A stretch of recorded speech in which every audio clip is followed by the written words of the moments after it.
Sí, sí, sí, el lago de Pátzcuaro disminuyó muchísimo su capacidad.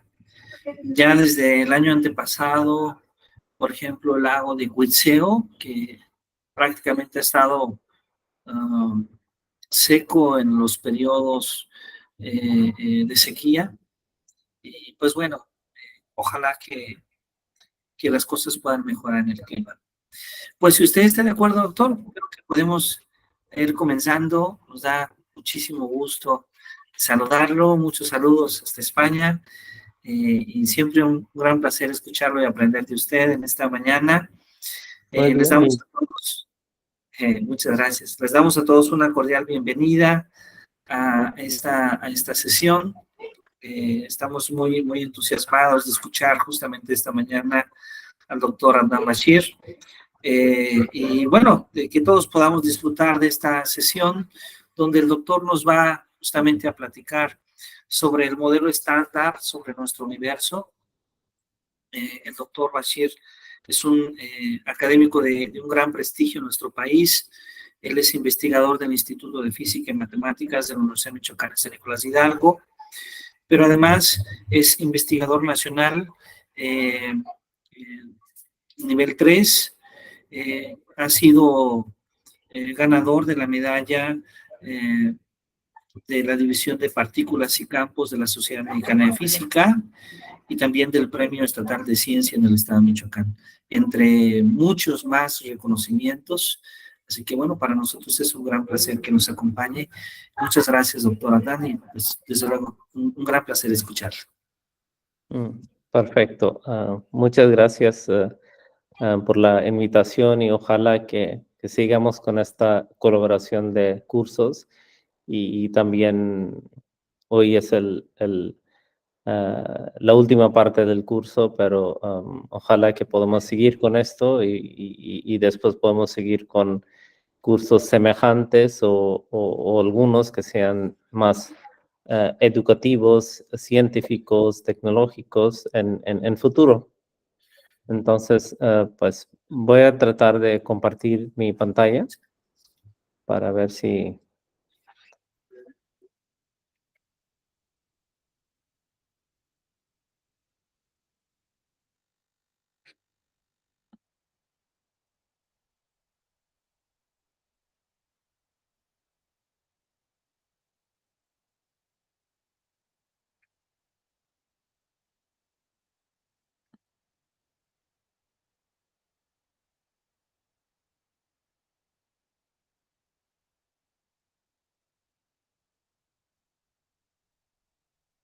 No sé si pueden ver la presentación. Ya se puede ver, doctor. Ya se puede ver muy bien. Ok, voy a tratar de...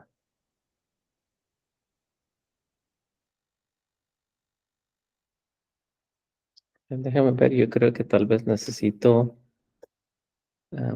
conectar. Déjame ver. Cargar el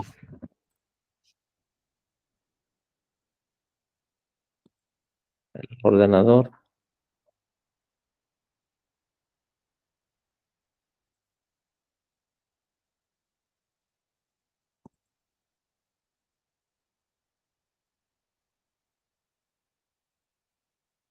Ok, muy bien. Entonces, el día de hoy vamos a estar hablando del modelo estándar y nuestro universo.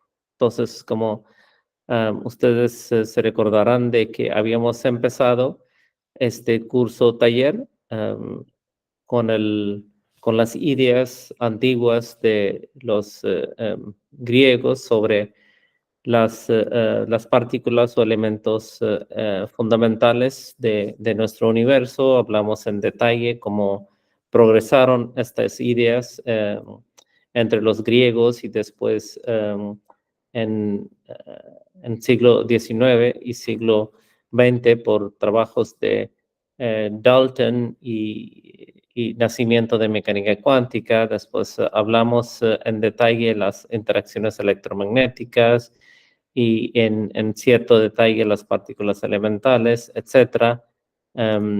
y cómo llegamos a lo que se llama mecánica cuántica relativista, la relatividad especial, teoría cuántica de campos un poco, y vamos a hablar el día de hoy lo que se llama el modelo estándar de partículas y campo y su relevancia en entendimiento de nuestro universo. Entonces, a nivel fundamental, a nivel elemental, el modelo estándar es que nos da la información actual que tenemos sobre nuestro universo. Entonces, no hay nada más actual, es lo más reciente y es el más completo que lo vamos a estar viendo el día de hoy. ¿Okay? Entonces, aquí pueden ver que tienen en la pantalla una animación, una imagen que vamos a ver en un poco más de detalle durante esta lectura. Es de un artista, realmente no es una imagen científica, no es a través de un microscopio, pero es algo en imaginación de un artista, de un protón que está hecho de 3 quarks adentro, y pueden ver que hay 3 partículas moviendo adentro de una esfera, y la esfera es un protón, y las esferitas chicas, las rojas, 2 rojas y una azul, son los quarks, y como sabemos que estos quarks tienen la propiedad de color, y lo han mostrado con estos colores brillantes, y a veces aparecen y desaparecen pares de partículas. Eso solo indica que dentro del protón el vacío que consideramos que es vacío normal y corriente no es algo normal. Se producen y se destruyen todo el tiempo las partículas virtuales, y eso es lo que se indica dentro del protón, y vamos a ver esto en cierto detalle durante la lectura. Ok, muy bien. Entonces, vamos a estar hablando de partículas elementales, el origen de la materia, nuestro universo y modelo estándar de física de partículas. Y como vamos a estar hablando del modelo estándar, tenemos que recordar todas las partículas microscópicas cuya dinámica explica el modelo estándar de física de partículas. Como hemos visto anteriormente, aquí en lado, déjenme ver si puedo aquí mostrarlo. Aquí en la pantalla pueden ver aquí el átomo. Que no creo que no sé. Ok, tal vez sí. Déjenme ver si.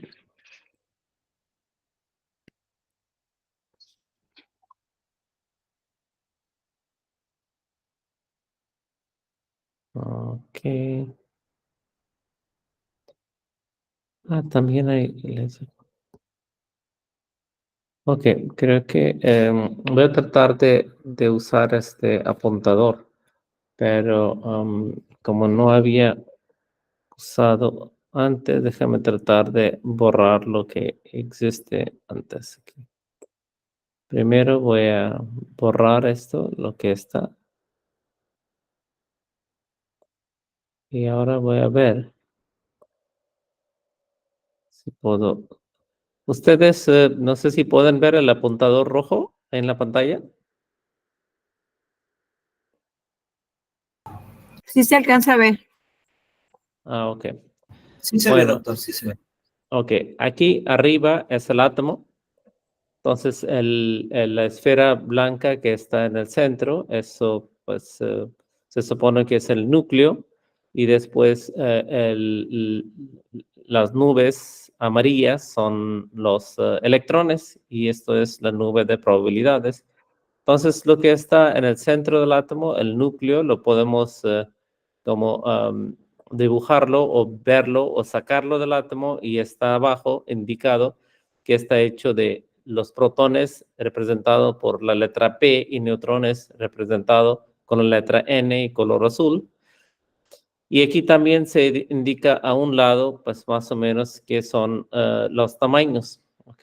Entonces, al lado derecho, lo que se indica es, por ejemplo, que para el átomo es el número 10 a la menos 10. Quiere decir que 10 a la menos 10 metros es el tamaño de un átomo.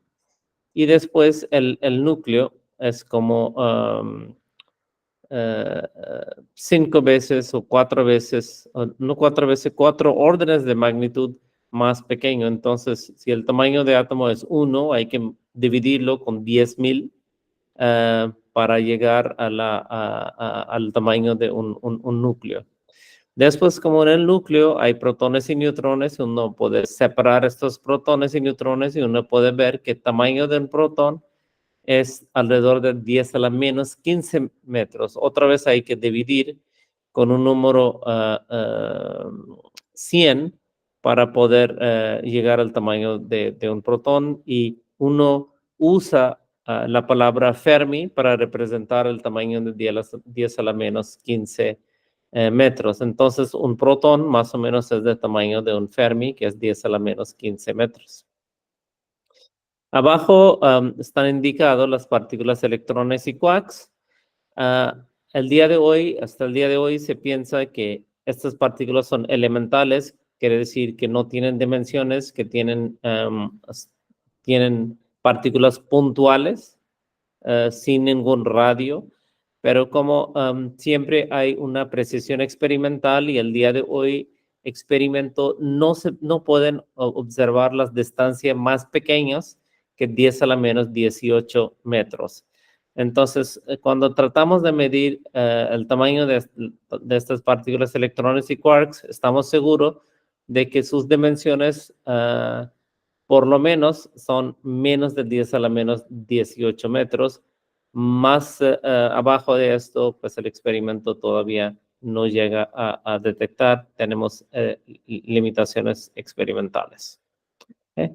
Entonces, en el lado derecho pueden ver que es la imagen de un átomo un poco más detallado, y podemos ver que en esta esfera blanca ya explícitamente se han mostrado los núcleos, esferas chiquitas. En cada una de estas esferas hay 3 quarks, a veces hay 2 quarks U y un quark down, y en otros casos hay 2 quarks D y un quark U.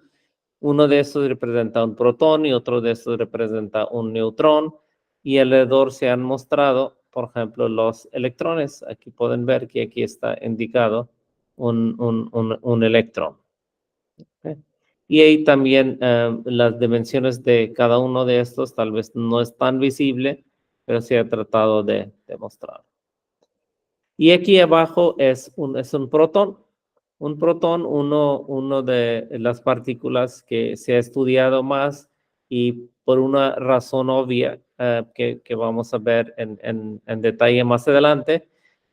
Por ejemplo, una de las razones principales es que el protón explica casi 99% de toda la materia que vemos alrededor de nosotros, la materia luminosa.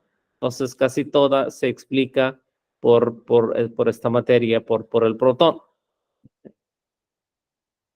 Entonces, esto es algo importante.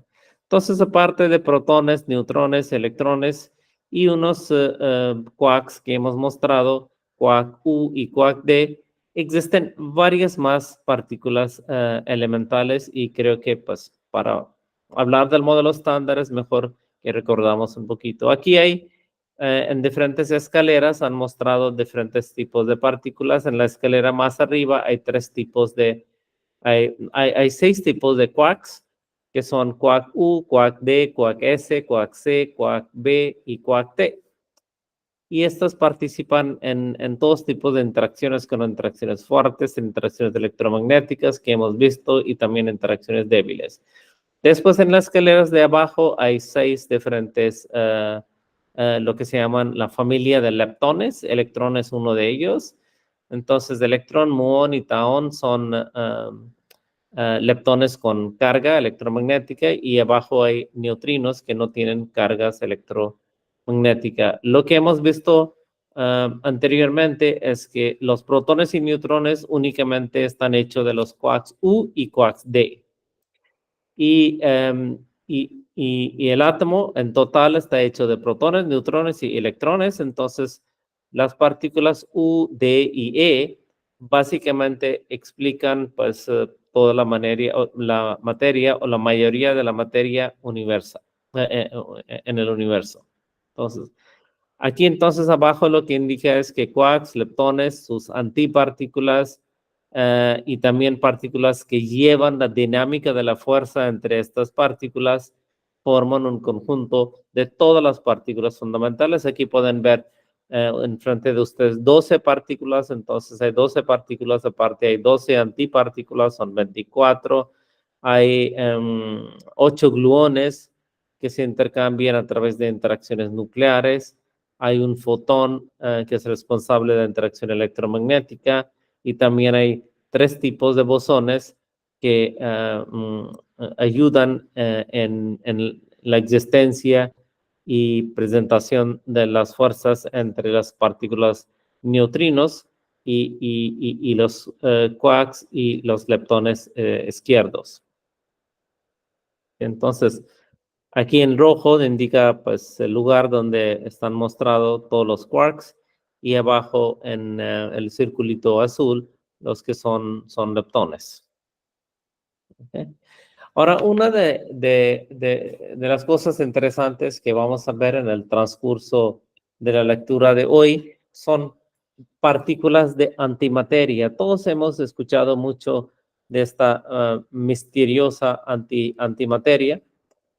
Entonces, esto fue introducido por los trabajos de un matemático muy famoso, un matemático inglés, Paul Dirac, que consiguió el premio Nobel por su predicción de antipartículas o antimateria. De hecho, hoy estuve hablando con alguien y me da gusto también ver esto y se puede buscar fácilmente en línea que cuando nosotros estudiamos física de partículas, toda nuestra información está en una biblioteca de Stanford.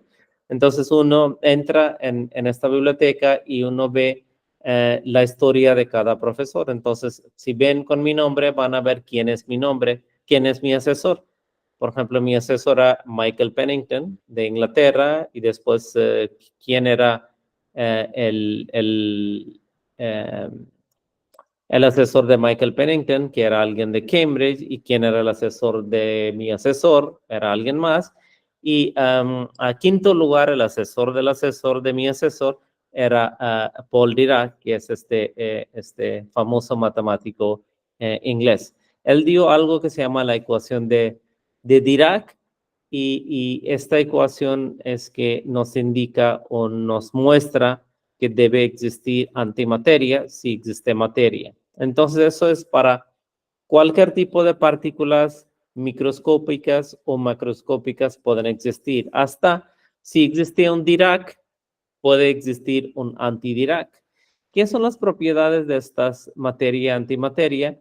La propiedad que tienen es que si se juntan en un lugar, por ejemplo, los electrones y antielectrones, que se llaman positrones, se destruyen entre estos y solamente eso resulta en la creación de energía.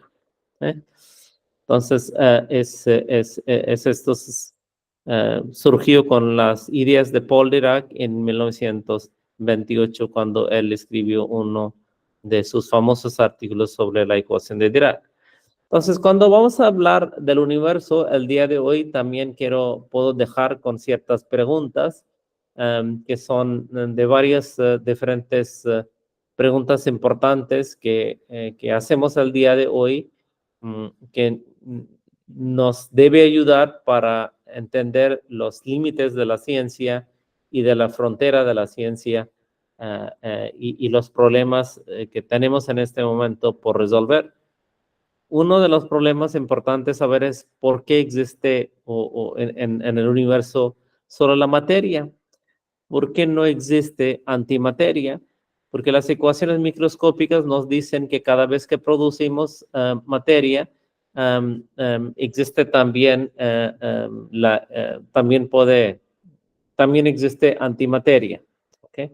Entonces lo creamos de manera más o menos igual, De hecho, no más o menos, exactamente igual. Entonces, ¿por qué es que alrededor de nosotros siempre vemos electrones, protones y neutrones, pero realmente no antiátomos o antielectrones o antiprotones y antineutrones? Entonces, eso es todavía, ¿por qué? ¿Qué es la razón de la antisimetría entre la materia y antimateria? No está completamente claro.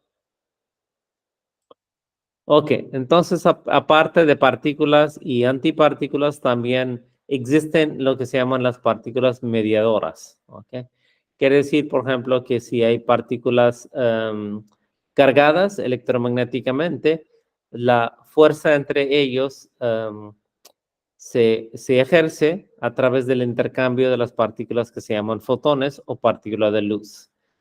Interacciones fuertes existen entre los quarks, interacciones débiles existen entre los neutrinos y todas las partículas izquierdas, fermiónicas, y la gravedad, pues sabemos que es un fenómeno más macroscópico que nosotros podemos sentir. Ahora, todas estas interacciones, como apenas lo dije, que están intercambiados o se sienten estas fuerzas entre las partículas de materia a través de intercambio de partículas de fuerza o partículas bosónicas. Por ejemplo, en el caso de fuerza electromagnética que está arriba, necesitamos un fotón o fotones que intercambian. Entonces, y para las interacciones fuertes nucleares, uno sabe que existen 8 tipos de gluones. Entonces, después, para las fuerzas débiles o fuerzas de radioactividad, existen estos 3 tipos de partículas que se llaman partículas Z o partículas W más o menos. Entonces, con esto más o menos está una lista bastante exhaustiva de todas las partículas fundamentales. Todavía no he hablado de uno de estos, que es partícula Higgs, pero voy a hablar de esto más adelante. Entonces, ¿cuáles son los misterios todavía del universo? Entonces, si usted me está escuchando o alguien más que en algún momento quiere tomar cierto tema de investigación, ¿qué es lo que debe investigar en esta física de partículas elementales? Uno tiene que saber qué son las preguntas misteriosas y más importantes que todavía no hemos resuelto. Uno de estos es, ¿qué es materia oscura? Pero vamos a ver en más detalle cómo sabemos que existe algo que se comporta como materia oscura y que es una materia oscura. ¿Qué es energía oscura? ¿Por qué las partículas fundamentales tienen diferente masa que tienen? Por ejemplo, electrones miden solamente un mitad de MVs, mientras que un protón tiene el peso de alrededor de 1000 MV, que es 2000 veces más grande que un electrón, etcétera, etcétera. ¿Por qué entonces estas partículas fundamentales tienen peso o masa diferente uno del otro? ¿Por qué el mundo consiste solo de materia y no de antimateria? ¿De dónde vienen los rayos cósmicos ultraenergéticos? Pues hay varios laboratorios que han visto y siguen viendo y siguen observando el hecho de que rayos cósmicos que contienen de muchas partículas tipo núcleo o elemental que llegan a la Tierra, y estas traen energía que son mucho más grandes que se pueden conseguir en CERN, en el acelerador de partículas o Jefferson Lab o Electron Ion Collider.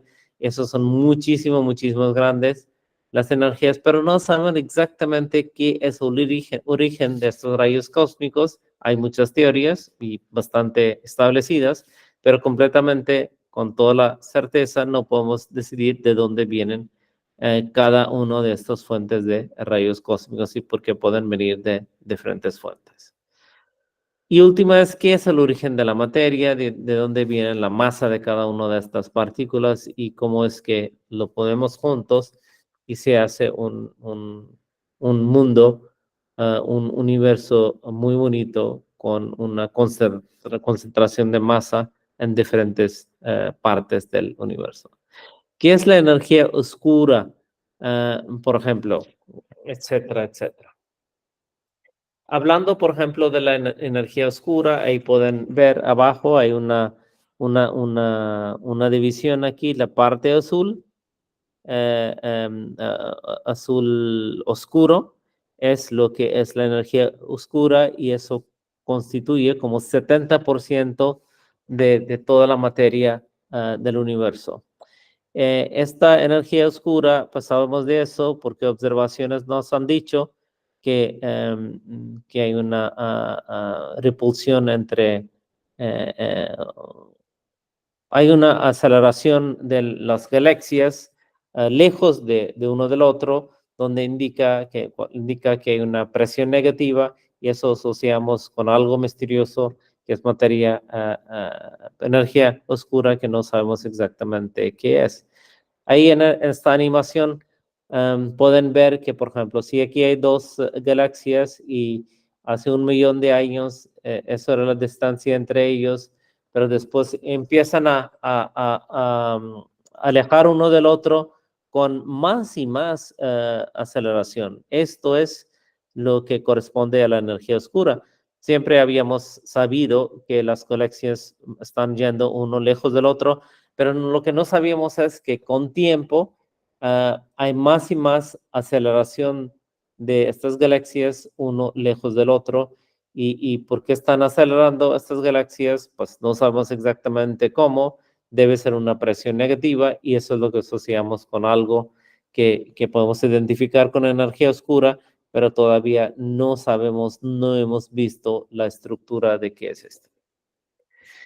Después en la imagen que es a la derecha también se ha mostrado una parte, aquí puedo indicar, creo que pues, ya se me apagó el láser, puedo tratar de encenderlo de nuevo, que aquí en la misma gráfica de un circulito, un disco, hay una parte que también aquí es azul, pero azul relativamente claro. Esto indica que como 20%, 25% de la materia representado con este color es lo que llamamos materia oscura. Es diferente de la energía oscura porque lo que hace es materia oscura, pues sigue siendo gravitatorio, no es una fuerza de repulsión, al contrario, lo que hace la energía oscura. Entonces, cuando estudiamos las curvas de rotaciones de las galaxias, nos dice las velocidades de estas curvas, nos dicen que no se puede explicar estas curvas solamente viendo la parte luminosa de del universo y un clúster de galaxias. Hay que proponer la existencia de materia oscura suficientemente alto en su cantidad y solo así podemos explicar por qué las galaxias están haciendo rotación con ciertas velocidades. Entonces, lo que se infiere es que esta materia oscura constituye como 25% de toda la materia que hemos tratado de tener un catálogo. Okay. En este momento creo que pues parar un poquito y ver de manera filosófica sería interesante. Con los trabajos de hace 2000 años, cuando los griegos estaban estudiando también el universo, de hecho, antes de esto o al principio de estos estudios, la humanidad siempre pensaba que nosotros, los humanos, somos centro del universo. Pero cuando lo estudiamos en detalle, pues ya sabemos que no somos el centro del universo. De hecho, ni somos el centro de nuestro sistema solar. El que es el centro del sistema solar es el Sol y nosotros como otros planetas están haciendo un movimiento rotacional alrededor de este núcleo que es el Sol. Ok, pues también pensamos, muchos seguimos pensando que Dios nos creó a su imagen y semejanza. Pero pues hay teorías de evolución que pueden estar no tan de acuerdo con eso. Pero lo más interesante es que que ahora en la discusión del universo y modelo estándar que estoy haciendo, lo que quisiera decir es que ni estamos hechos de la materia que se usó para crear la mayoría del universo. Como he indicado, que la mayoría del universo está hecho de energía oscura, después es la materia oscura y solamente 5% de toda la materia del universo es materia luminosa o la materia de cual estamos hechos nosotros, ustedes, nosotros, galaxias, mesas, edificios, sillas, etc. ¿Okay? Después hay otros grandes misterios del universo que no podemos responder o responder de manera que no está completamente confirmada. Si al principio había un periodo donde se hizo una expansión del universo, que está pues, aquí en la parte izquierda, donde está el cursor, donde la expansión era exponencial, se creció muy, muy rápido. Después hay por qué es que las partículas fundamentales, cada quien tiene diferente peso, porque es que un quark top es mucho, mucho más pesado que un electrón y un electrón en su vez es mucho más pesado que unos neutrinos que casi no tienen masa.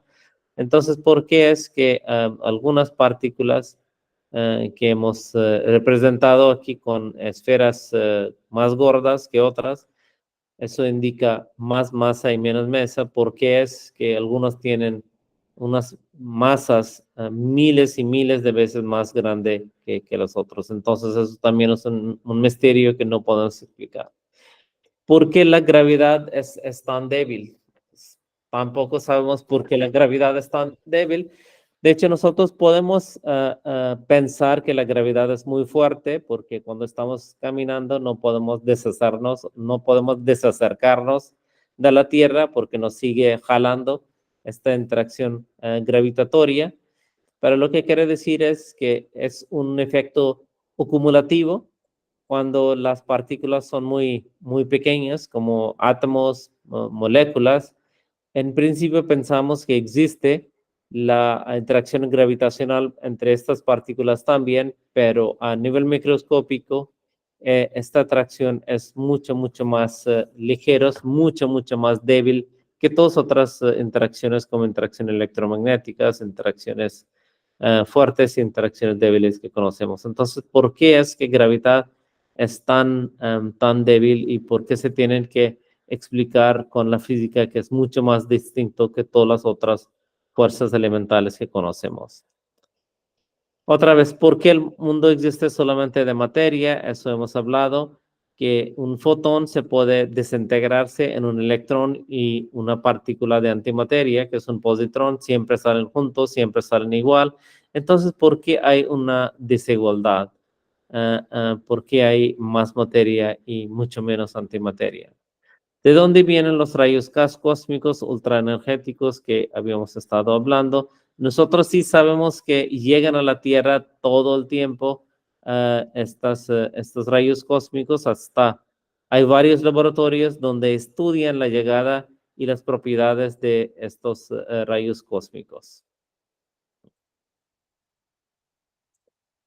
Bueno, regresando a lo que vemos, materia oscura, más del 70%, perdón, la energía oscura, la materia oscura, alrededor del 23%, y lo que ustedes y nosotros hemos hecho, la materia brillante es solamente muy, muy poca.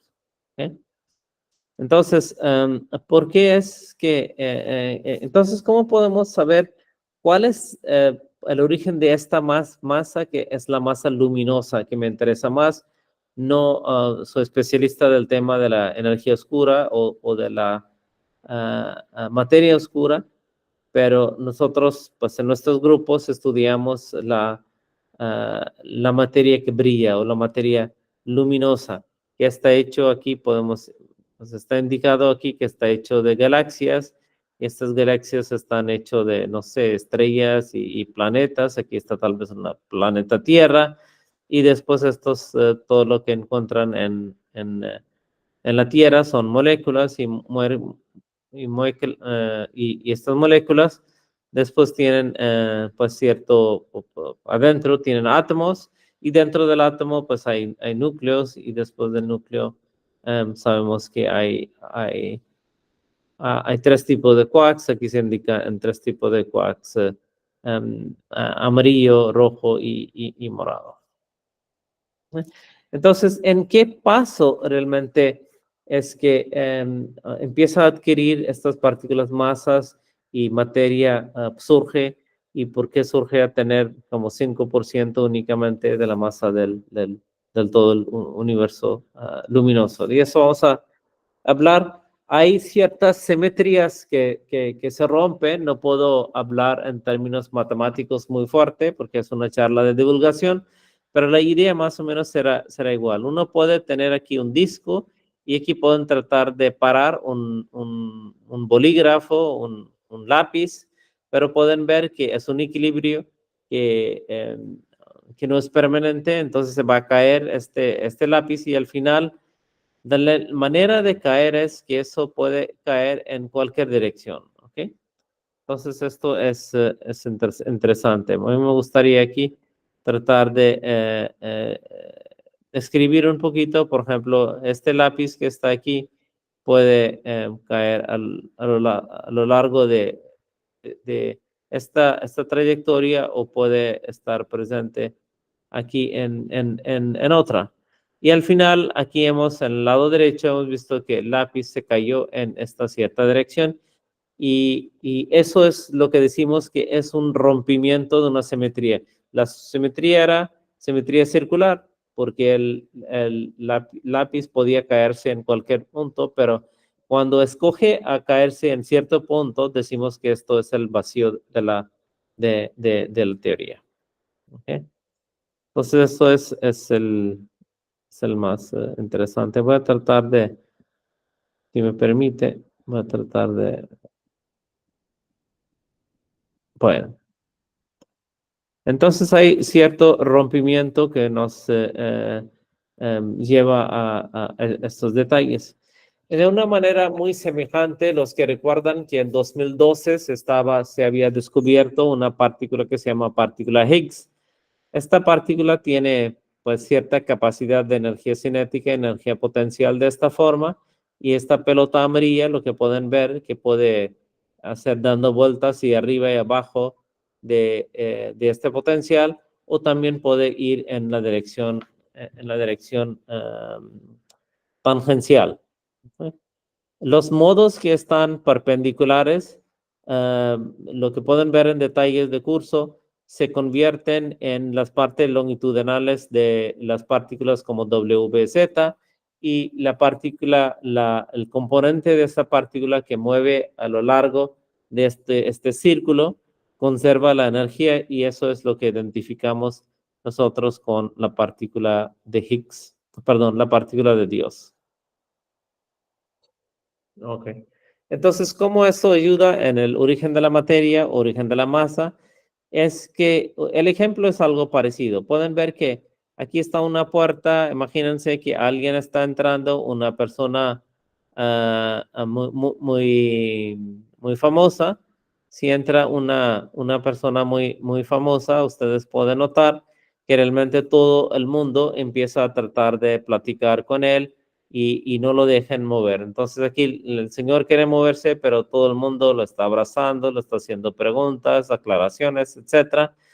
Y eso, de cierta manera, termina en el hecho de la que persona que está moviendo de un lado del salón a otro lado adquiere cierta masa. Entonces, al principio, si no tenía ninguna masa, esta pues, interacción con la gente alrededor es lo que genera masa para la partícula Higgs y eso es lo que se enseña a los chicos. Entonces, esta partícula Higgs, estas partículas de materia que son quarks, leptones y sus antipartículas. Y aparte hay partículas de intercambio de la fuerza. Eso se llaman los quarks. Y quarks estaban propuestos por Gell-Mann en 1962 y estaban descubiertos en los experimentos de Stanford Linear Accelerator en 1968 y por eso Gell-Mann obtuvo el premio Nobel en 1961, creo, y a edad de solo 29 años.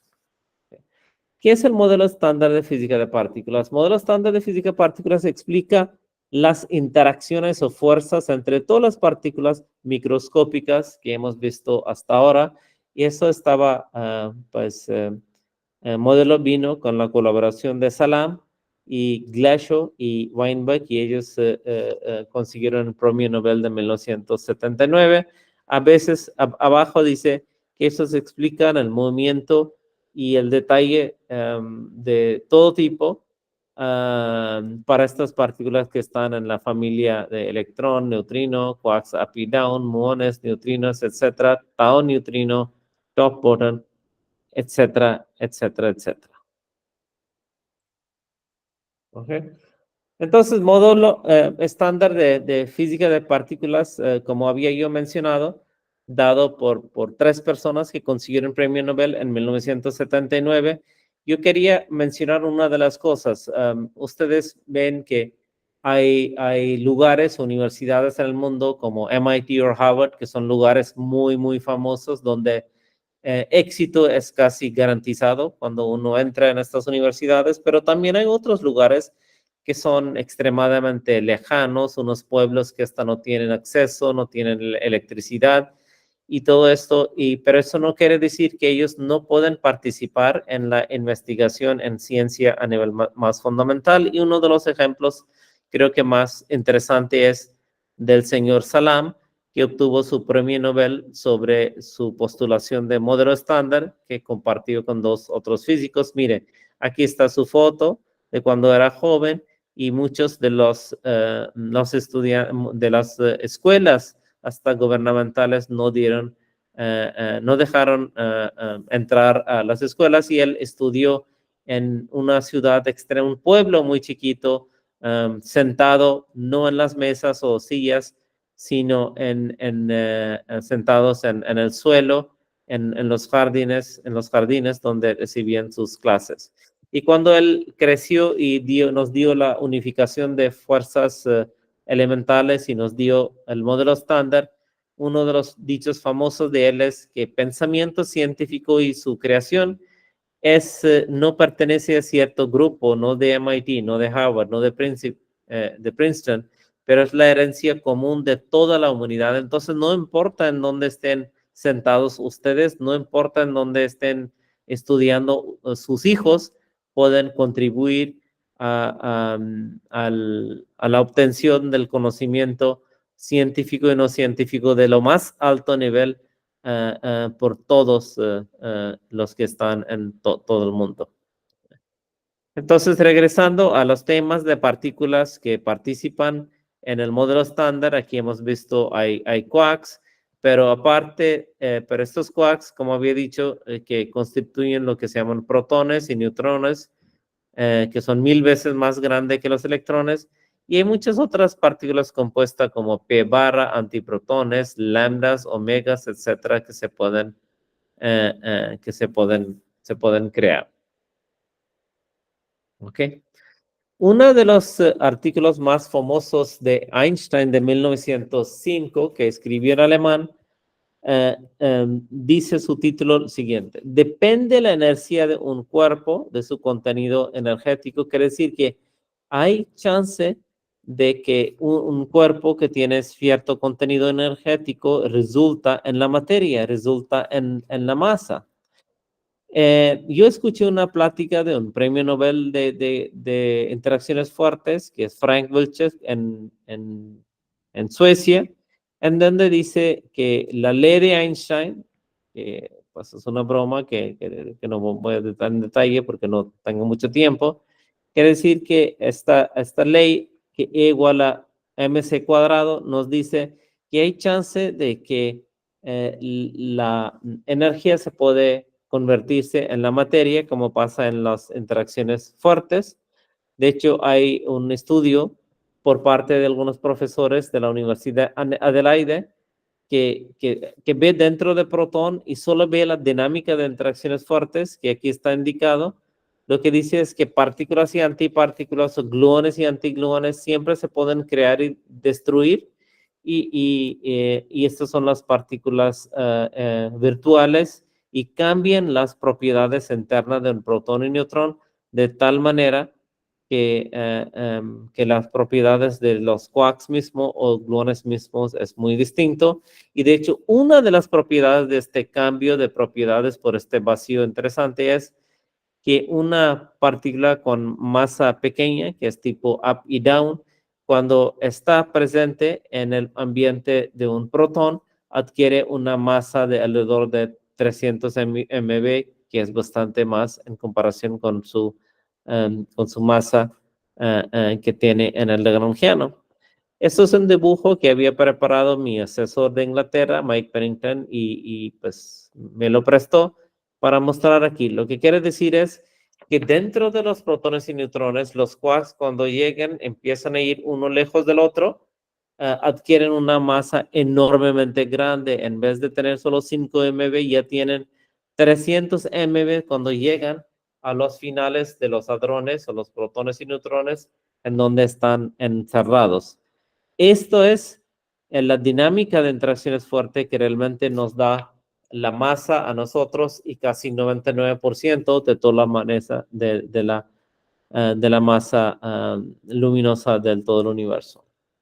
Aparte, hay una propiedad bien interesante de estos quarks de modelos estándares, que cuando estos quarks quieren ir uno lejos del otro, hay un tubo de flujo que indica las interacciones entre ellos, crece tanto que no deja que los protones salgan de un estado de color neutro, de protón, de neutrón y los piones. Entonces se quedan encerrados de manera permanente, que no es una propiedad física.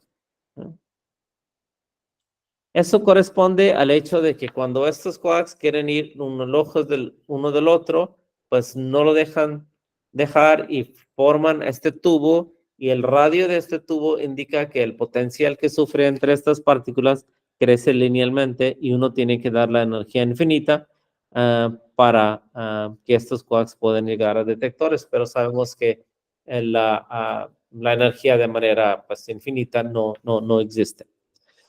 Bueno, aquí pues había una introducción breve que he dejado yo a ustedes de este misterioso universo con tantas preguntas que todavía están por resolver. El mecanismo de cómo se genera la materia en este universo, cómo es que los quarks no pueden salir de los protones y neutrones si hay un encarcelamiento permanente de todos estos. Y dejo con esta imagen más o menos de un protón que tenemos que está hecho de 3 quarks.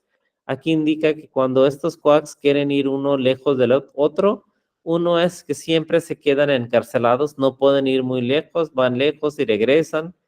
Y otro es que se vuelven gordos cuando van uno lejos del otro, quiere decir que adquieren más y más masa, y eso nos da la masa efectiva de un protón, y contribuye este mecanismo alrededor del 99% de toda la masa del mundo brillante o del mundo luminoso que vemos, que en su vez solo construye 4 o 5% de todo el universo. Entonces, en este momento voy a dejarlo. Aquí termino mi última charla y dejo a ustedes con esta animación de un protón. Cualquier pregunta, ya los puedo tomar.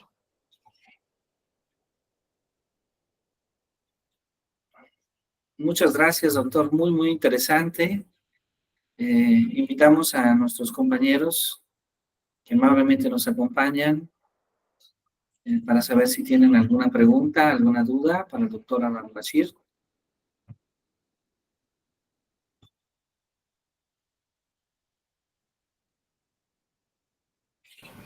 Por mi parte, no. Todo muy bien. Felicidades, doctor. Ok, muchas gracias. Muchas gracias.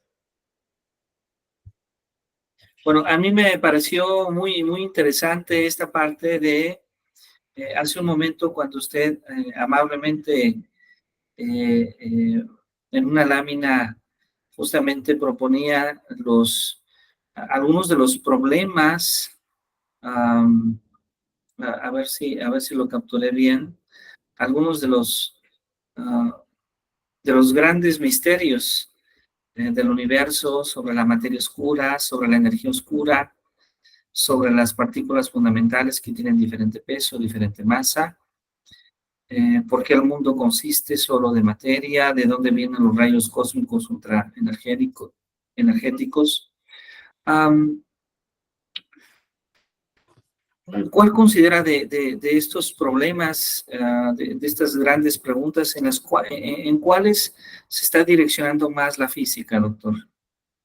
Es una pregunta muy interesante y de hecho no hay una respuesta concreta de eso.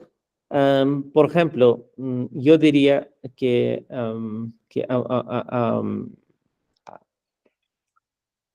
¿qué diría? Diría cuatro problemas. Y dos de estos problemas, de hecho, ni sabemos a qué campo pertenece el problema. Uno es de la energía oscura. Sabemos que las galaxias están yendo lejos uno del otro, pero cada vez con la aceleración más y más grande. Y no sabemos por qué está pasando eso. Ahora, origen de esto, pues no sabemos. El otro es la materia oscura, que es como 25% de que las curvas de rotación de galaxias nos indican que hay materia gravitatoria que no podemos ver con nuestros ojos, no es luminoso, podemos indirectamente con este tipo de observación podemos descifrar qué hay, pero qué es su naturaleza, pues no sabemos. Ahora, estos dos problemas no sabemos a qué campo pertenecen. Puede ser que hay algunas partículas que no hemos podido observar hasta ahora que están explicando la aceleración, alejamiento acelerado del universo, o materia oscura es por ciertas partículas que no hemos podido observar ni en rayos cósmicos ni en el experimento hasta ahora, y un día los vamos a observar. Si lo podemos observar, quiere decir que eso va a ser problema de física de partículas. Pero también puede ser que las ecuaciones de gravitación no entendemos bien. La relatividad general o ecuaciones de Einstein tal vez no están completas o no hemos podido entenderlo bien o tenemos que modificarlos, y solamente una pequeña modificación nos puede explicar el comportamiento raro que parece como de materia oscura o de energía oscura.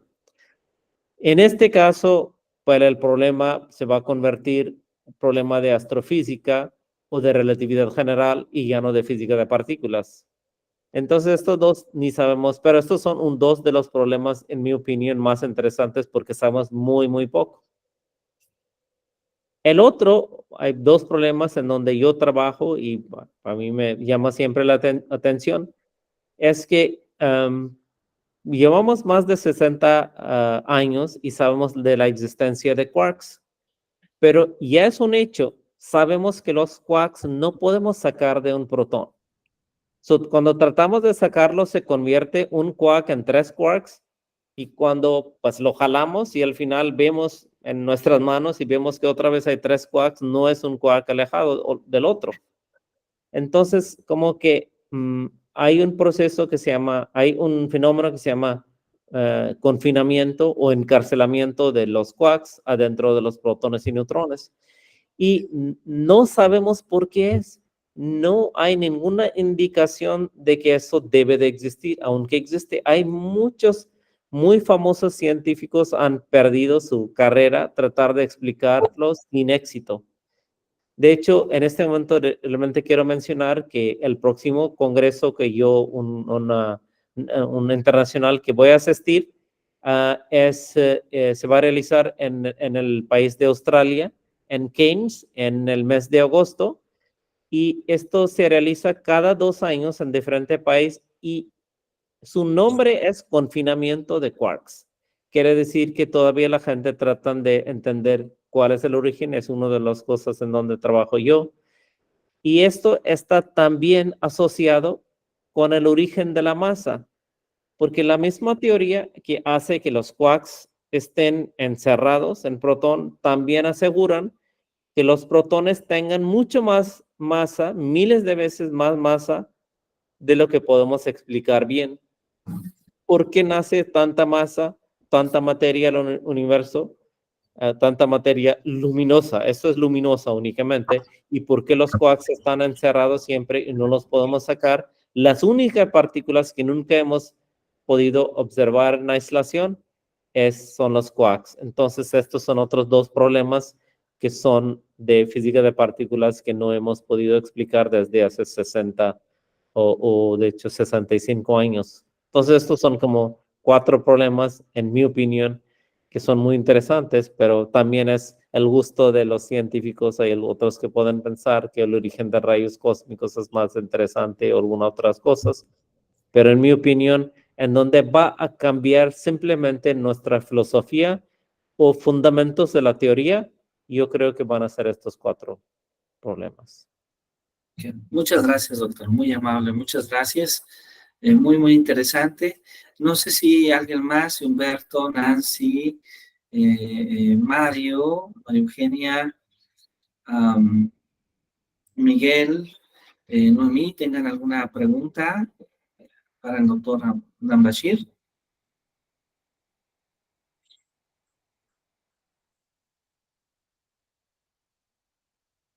Pues bueno, yo creo que justo en este curso nos deja motivados en poder conocer un poco más sobre la física. Creo que es un campo de conocimiento siempre en evolución. Creo que es uno de los campos del conocimiento científico que está de manera constante en este cambio.